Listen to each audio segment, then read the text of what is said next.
आपसे स्टार्ट करूँगी कि वो आपकी ज़िंदगी का कौन सा मौका था जिसमें आप सबसे ज़्यादा खुश थी? नहीं, वही तरफ मत देखिए। मेरे बच्चों की पैदाइश पे बच्चों मेरे लिए सबसे हैप्पीएस्ट मोमेंट था। आपके लिए ज़िंदगी का कौन सा मौका था? मैं फर्स्ट टाइम जब उम्रा पर गया था, ऑनेस्टली मेरी वो फीलिंग्स ही कुछ ऐसी थी कि मैं अभी भी मेरे ना गूज़बम्प हो गए कि मैंने जब खाना काबा को अपने सामने देखा था तो मैं बता नहीं सकता कि मेरी ये फीलिंग्स थी कि शुक्र अल्हम्दुलिल्लाह कि अल्लाह ने मुझे ये तौफीक दी और मैं यहाँ पर खड़ा हूँ। ऑनेस्टली आपने इरादा किया था, अचानक प्लान बना था? नहीं, मेरे एक फ्रेंड है, वो उन्होंने मुझे इस बात के लिए कन्विंस किया कि तुम उम्रे पर जाओ, तुम ये जो डिस्टर्ब रहते हो या कुछ ऐसा है। मेरा ख्याल है कई बार होने के बावजूद आप नहीं कर पा रहे होते और मेरा ख्याल आपने भी ये क्या वसाइल होते हैं, सब कुछ होता है। हाँ। होता है, लेकिन ऑनेस्टली उसके बाद से अब तक मैं 3 बार जा चुका हूँ और फिर बुलावा ही बुलावा है। और जो मुझे सेटिस्फेक्शन होती है वहाँ जाकर और जो मुझे सुकून मिलता है, इससे हैप्पीएस्ट मोमेंट मेरी लाइफ में शायद कोई नहीं होगा। That's beautiful. ज़िंदगी का वो कौन सा मौका था या लम्हा था जब आपको सबसे ज़्यादा रोना आया था? जब मेरे वालिद साहब का इंतकाल हुआ था, क्योंकि वो बहुत जल्दी चले गए थे। मैं बहुत छोटी थी और I am the only daughter, मेरा कोई बहन भाई नहीं है। तो उनकी डेथ, उनका एक सडन डेथ थी जो कि शायद मैं हज़म नहीं कर पाई। और अब तक मैं जब सोचती हूँ तो मैं कहती हूँ कि पता नहीं कैसे हो, बहुत मैं बहुत ट्रॉमेटाइज्ड हो गई थी। और अभी भी एक वो वाहिद ऐसी शख्सियत है जिन्हें मैं अपनी ज़िंदगी में बहुत मिस करती हूँ। आप उस वक्त कितनी छोटी थी? उस वक्त मैं आई थिंक 22 की होंगी। और एक सिंगल मतलब एक वाहिद बच्चे के लिए जो अगर आप हो, कितना मुश्किल होता है, क्योंकि आपके साथ कोई और सिबलिंग भी नहीं ना, वो शौक, वो ट्रॉमा शेयर करने के लिए। और मदीहा, मेरे वालिद साहब ने मुझे इतना मतलब उन्होंने इतना पैम्पर किया हुआ था, बिकॉज एक बेटी थी। मेरे अब्बू के इंतकाल के बाद असल लाइफ मुझे समझ में आई कि ओ माय गॉड, ये लाइफ है। मुझे ऐसा लगता था जैसे स्कूल के जब हमारे एग्ज़ाम्स होते थे तो मैं कहती थी यार ये कितने मुश्किल एग्ज़ाम्स है। आई विश कि मुझे पता होता कि आगे ज़िंदगी में इतने मुश्किल एग्ज़ाम्स आने, तो वो कुछ भी नहीं थे। क्योंकि वो माँ बाप वो आसमान है ना कि आपकी कोई भी मौसम की कोई भी सख्ती हो तो वो कवर कर लेते हैं। बिल्कुल वो ढाल बन जाते हैं। वो जैसे जाते हैं तो आपको पता चल जाता है। लाइफ मेरी ऐसी 360 चेंज हुई कि मैं सोच भी नहीं सकती। मैं तो इतने रश में, इतने लोगों में आना मेरे लिए एक अजीब सी बात थी कि मैं तो बैठती नहीं थी, इतनी शाय थी, डर था, क्योंकि कभी माहौल ऐसा था ही नहीं। और आज आप देखें तो आज सारे काम हम खुद ही कर रहे होते हैं। खुद एक बंदा बन गए, खुद एक इंसान। एग्जैक्टली। अच्छा, आपके लिए वो कौन सा मौका था जब आपको बहुत रोना आया था? हालात। अच्छा, अभी ये कैसा रोना है वैसे जिसमें हंसी आ रही है? यही तो रोना है मेरा ख्याल है कि नहीं, ऐसा कुछ भी नहीं, मैं तो ऐसा मजाक कर रहा हूँ। जिंदगी में बहुत सारी, जैसे मेरी मदर की डेथ हुई, फादर की डेथ हुई, कुछ लोग ऐसे होते हैं और कई बार जब आप, ऐसा होता है कि आप रो भी नहीं पाते हो, और वो होती है आपकी रूह की डेथ। वो किसी को दिखती नहीं है, लेकिन वो जब वो मरती है ना तो तब आप रोते नहीं हैं, नज़र किसी को भी नहीं आता लेकिन रोते हैं आप।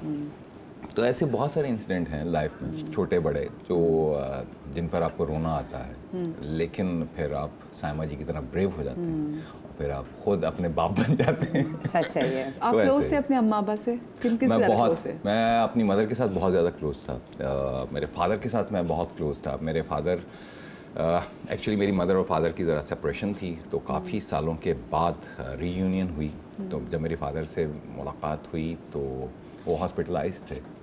तो मुझे आज भी याद है कि मैं उनके पास हॉस्पिटल में गया और मैं उनकी टेक केयर कर रहा था, तो मुझे मेरा हाथ पकड़ के कहा कि छोटे मेरे बहन भाई हैं स्टेप, तो कि इनका ख्याल रखना। मैं ख़ुद उस वक्त 18 साल का था, तो मैंने अपनी मदर को आके बताया कि इस तरह से, तो उन्होंने कहा कि अब तुम बड़े हो गए हो। तो यही, तो कुछ ऐसे बहुत सारे इंसिडेंट्स होते हैं लाइफ में। ये ऐसी बातें मदिया जी, आपकी अदालत में हम सच बोले जा रहे हैं यार, इतना कुछ बता रहे हैं। माँ बाप से बड़ी, खैर मैं तो कहती दौलत कोई नहीं है, रिस्क भी उनसे बड़ा कोई नहीं है। और बाप के जाने के बाद, माँ के जाने के बाद ऐसे नहीं कि आप हाँ जिंदगी सामने आ जाती है, लेकिन वाकई बाप के जाने के बाद आप बड़े और कहीं कि आप करते हैं बूढ़े भी हो गए। बूढ़े भी हो। मेरा ख्याल है कि माँ के साथ ना आप सारी बातें कर लेते हैं। बाप से औलाद जो है ना वो छुपा लेती है, माँ भी छुपा लेती है, लेकिन माँ के साथ जो आपका कनेक्शन होता है ना, चाहे वो बेटा हो या बेटी हो, वो कुछ डिफरेंट लेवल है। और जब वो जाती है ना तो फिर तो उस पर तो फिर अल्लाह ने मूसा को कह दिया था कि मूसा ध्यान से आना, अब संभल कर आना, अब माँ नहीं है। ओह माय गॉड, हाँ बिल्कुल सही। ज़िंदगी में कब आपको महसूस हुआ कि मैं इतनी कमज़ोर नहीं हूँ और मुश्किल हालात का मुकाबला कर सकती हूँ? मेरी जब शादी के बाद, बिकॉज़ एक सिंगल पेरेंट हूँ मैं, और जिस तरह मैंने हालात खुद लड़े, चीज़ें देखी, तो मुझे अंदाज़ा नहीं था कि मैं कुछ ऐसी चीज़ों का अभी सामना कर जाऊंगी जो शायद मैंने ज़िंदगी में कभी सोची भी नहीं थी। लेकिन अल्लाह ताला चलाने वाला है, Allah is the best of the planner. बेशक। और अल्लाह ताला ने राहें आसान की, सफ़र आसान किया, जो कि मुझे मुश्किल बहुत लगता था कि शायद मैं नहीं कर पाऊँगी। इनफैक्ट अभी भी ऐसा लगता है कि पता नहीं आगे और क्या क्या देखने को मिलेगा, या अभी और कितने इम्तिहान आगे हैं। तो लेकिन मुझे ऐसा लगता है कि मैं सारी चीज़ें फ़ेस करना जानती हूँ, और मैं अकेली जो हूँ मैं सब कुछ कर सकती हूँ जब तक मेरे रब का मेरा साथ है। तो ये जो इतनी जो आपको स्ट्रेंथ है वो आपके बेटे देते हैं या अम्मी से ज़्यादा आपको मिलती है? नहीं, मैं आपको एक बात बताऊँ, मुझे मेरे अल्लाह से कनेक्शन बड़ा स्ट्रॉन्ग है। लगता नहीं है लेकिन बहुत स्ट्रॉन्ग कनेक्शन नहीं है, लगता नहीं है, क्या मतलब है? वही मैं गवाही देता हूं। नहीं आती कि हम लोग क्यों किसी बंदे के अल्लाह के कनेक्शन को जज करेंगे उसकी अपीयरेंस पे। हमारा यूजुअली मसला ही है ना, हर दूसरा इंसान एक दूसरे को जज कर रहा होता है, जो कि नहीं करना चाहिए। आपको एक मजे की बात बताता हूँ, सॉरी, इससे मैं शेयर करता हूँ। एक जगह हम शूट कर रहे थे, तो मैंने उनसे कहा कि जाए नमाज होगी, तो कह रहे आपको नमाज आती है? मैंने कहा क्या मतलब? मैं यही तो कह रही हूँ, यानी कि इस तरह से लोग जज करते हैं हमें कि शायद इनको नमाज भी नहीं आती, इनको दीन का नहीं पता। ऐसा नहीं है।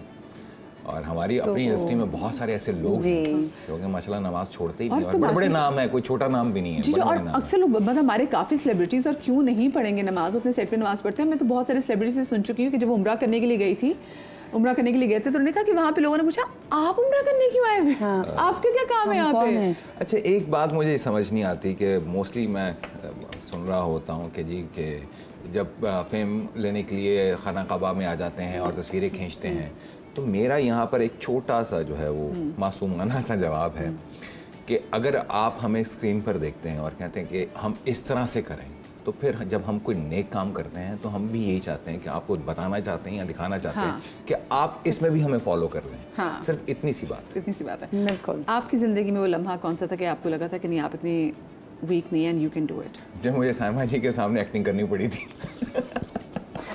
ये बहुत ज़्यादा हो गया ना, जवाब हो गया ना। नहीं, मैं सही कह रहा हूँ। मेरा नहीं ख्याल कि ऐसा ज़िंदगी में सडन बहुत सारे ऐसे लम्हात होते हैं जिसमें आपको लगता है कि यार कि मैं नहीं कर पाऊंगा।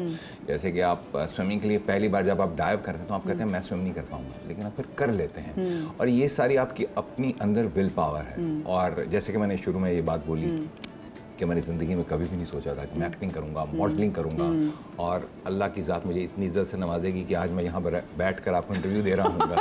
थैंक यू, मेरी इज्जत अफजाई। नहीं, ये सच है। तो ये सारी वो चीज़ें हैं जिसमें आप कोशिश करते रहना चाहिए, मेहनत बहुत ज़रूरी है। जिंदगी का कोई ऐसा लम्हा दोनों से भी आपको एग्जैक्टली वो सवाल कि आपको लगता है कि यार मैं निकल नहीं सकती थी तो अम्मी अब्बू की दुआओं से निकली मैं? मैं आपको एक बात बताऊँ मदीहा, मेरा बहुत स्ट्रॉन्ग बिलीव है, और ये मैं एक मैसेज पहुंचाना भी चाहती हूँ कि हम लोगों को ये पता है कि अल्लाह है, लेकिन अल्लाह पे यकीन नहीं है। हम लोग ना इंसानों से एक्सपेक्ट कर रहे होते हैं कि यार अगर उसको खुश नहीं किया तो शायद मुझे काम नहीं मिलेगा, अगर उससे हमने बात नहीं की तो शायद ये नहीं होगा। नहीं, सर्कल या ग्रुप का हिस्सा नहीं हूँ। हाँ, मेरा बिलीव ये है कि आप अल्लाह से कनेक्शन अच्छा कर लें, बस आपकी राहें अल्लाह खुद ही आसान कर देगा। और ये मेरी आप बीती एक्सपीरियंसेस हैं मदीहा। तो मैं तो अब अल्लाह ताला के लेवल पे, लाइक अल्लाह ताला के पास किसी चीज़ की कमी नहीं, तो मैं अल्लाह के लेवल पे जाके उनसे पूछती हूँ कि भाई मुझे तो ये चाहिए और आपने करना है। मतलब आप अपनी औकात देख के थोड़ी मांगते, आप तो उसकी शान देख के मांगते। तो मैं सबसे ये कहती हूँ कि आप अल्लाह से मांगना शुरू करें, अल्लाह से बात करना शुरू करें, ज़िंदगी बहुत आसान हो जाएगी। तो आपको कोई ऐसा लम्हा ज़िंदगी में आपने कहा यार तो बिल्कुल अम्मी अब्बू की दुआओं से निकला हूँ यहाँ तो पैसा फंस गया था? अच्छा, मैं एक इंसिडेंट शेयर करूँगा। मेरी बेटी जब पैदा हुई वो कोई थी 6 मंथ की। ये मिरेकल है, ये मिरेकल है। हाँ, तो 7th में भी नहीं, वो 6 मंथ में पैदा हो गई। हाँ। और उसके बाद वो ज़रा बीमार हुई तो मैं उसको ना हॉस्पिटल लेकर जा रहा था वाइफ के साथ। तो कहीं बीच में ना मेरी वाइफ ने टैप किया, उसने कहा कि ये सांस नहीं ले रही है। मैंने उसको हिलाया तो बिल्कुल डेड। फिर उस वक्त वो जो डिस्टेंस था ना वहाँ से हॉस्पिटल तक का, मैंने अपने अल्लाह से बात करना शुरू की।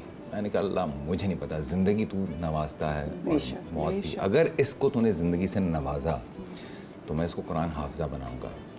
मादिया जी जैसे हम हॉस्पिटल के अंदर एंटर हुए तो बेगम ने कहा कि ये सांस ले रही है। मैंने देखा सांस ले रही थी। डू यू बिलीव हम डॉक्टर के पास नहीं गए। वहीं से मैंने बाइक को घुमाया और वो करी कि तुम पागल हो, ये मैंने कहा अल्लाह ने इसको ज़िंदगी दे दी, इसको कुछ नहीं होगा। और माशाल्लाह से वो बिल्कुल ठीक है और अब वो कुरान हाफजा है मेरी बेटी, माशाल्लाह। तो ये मेरेकल है। तो ये और ये बिलीव भी है। ये बिलीव है मेरे। मैं जब भी ये बात करता हूँ ना कि मेरा राज़िक अल्लाह है, बेशक। बेशक। तो बस वो ये बिलीव के साथ है। और अब आपकी बेटी कितनी बड़ी हो गई है? माशाल्लाह सब तो 21 की है माशाल्लाह से। माशाल्लाह माशाल्लाह माशाल्लाह माशाल्लाह, बुलाएं ले ले हम इनकी जी। माशाल्लाह माशाल्लाह। आई मीन ये होता है मेरेकल कि आपने, और मैं सोचती हूँ वो रास्ता भी कितना मुश्किल हो गया, अगर वो चलाना कितना मुश्किल। मैं कहता हूँ कि वो जो टाइम था ना जब मैं आपकी सबसे पहली औलाद थी, जी। वो तो वैसे ही जान तो सी, और वो अगर बेटी हो तो और जान अटकी होती है। तो बात वही है कि आपका बिलीव होना चाहिए अल्लाह की ज़ात पर, तो फिर अल्लाह सुनता है। हम जो कहते हैं ना कि यार के कई बार आप वो चीज़ें मांग रहे होते हैं जो आपके लिए अच्छी नहीं है, आपके लिए वो फ़ायदेमंद नहीं है, लेकिन हम ज़बरदस्ती चाह रहे होते हैं और फिर अल्लाह की ज़ात वो आपको दे भी देती है। फिर उसके बाद पता चलता है कि इसमें कितने मसले थे, तो बेहतर था कि ये नई चीज़ कबूल होती, दुआ तो बेहतर थी। फिर यही बात है। तभी कहते हैं ना अल्लाह में ऐसे आड़े नहीं लगानी चाहिए बहुत सारी चीज़ों पे। हाँ, लाडियाँ कर लें, आड़े ना लगाएं। हाँ, आड़े नहीं लगाए। सबसे ज़िंदगी का मुश्किल डिसीजन आपके लिए जो आपने लिया?